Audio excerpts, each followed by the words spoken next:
Praise the lord. ఈరోజు దేవుని వాక్యము యెషయా గ్రంథము 41వ అధ్యాయము 16వ వచనము. నీవు యెహోవాను బట్టి సంతోషించెదవు.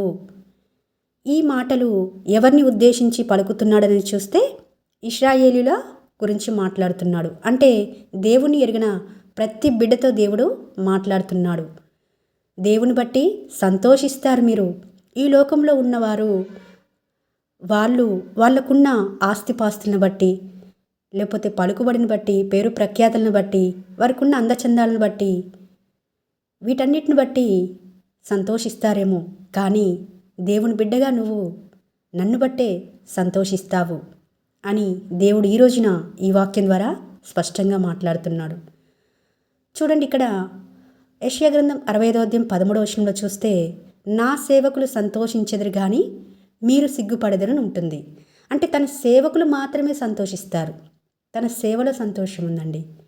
అంత మాత్రమే కాదు, యోహాను సువార్త 16వ అధ్యాయం 22వ వచనంలో కూడా మీ సంతోషమును ఎవడనూ మీ యొద్ద నుండి తీసివేయడం ఉంటుంది. అంటే దేవునిలో సంతోషించే వారిని దేవుడు ప్రత్యేకమైన శ్రద్ధతో కాపాడుతూ ఉంటాడు.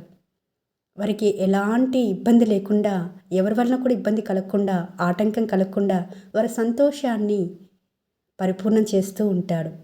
చూడండి, ఈ లోకంలో ఎంతోమంది ఉన్నారు. ఎన్నో రకాలుగా ఇబ్బందులు పడుతున్నవారు ఉన్నారు. కానీ వారికి సంతోషం ఉందా అంటే లేదు. ఎంతగానో ఇబ్బంది పడతారు ఆస్తి సంపాదించుకోవడానికి, ఇంకా కన్నబిడ్డల కొరకు ఏవేవో సంపాదించుకోవడానికి ఎంతో ప్రయాసపడతారు. కానీ వారి జీవితాలలో సంతోషం ఉండదు. పరలోక సంతోషం అనేది యేసయ్య మనందరికీ అనుగ్రహించినాడు. ఈ సంతోషాన్ని దేవునిలో మనం ఎప్పుడైతే సంతోషిస్తూ ఉంటామో, ఈ సంతోషాన్ని మన యొద్ద నుంచి ఎవరు కూడా తీసివేయడానికి అవకాశమే లేదు. ఎందుకంటే ఆయన చేతిలో మనం ఉంచబడి ఉన్నాము. ఆయన చేతిలో నుంచి మనల్ని ఎవరు కూడా అపహరించలేరు. మనల్ని అపహరించలేని స్థితిలో ఉన్నప్పుడు మన సంతోషం దొంగిలించలేరు కదండి. ఈ లోకంలో ఉన్న వాటిని చూస్తే మనము దేన్ని బట్టి సంతోషించినా అది తాత్కాలికంగా ఉంటుంది. కానీ దేవునిలో సంతోషించే వారికి దేవుడు ఎప్పుడు కూడా తోడుగా ఉంటాడు. మరి అంత మాత్రమే కాదు, కీర్తనల గ్రంథం 5వ అధ్యాయం 11వ వచనం ప్రకారం నిన్ను ఆశ్రయించే వారందరూ సంతోషించుదురు.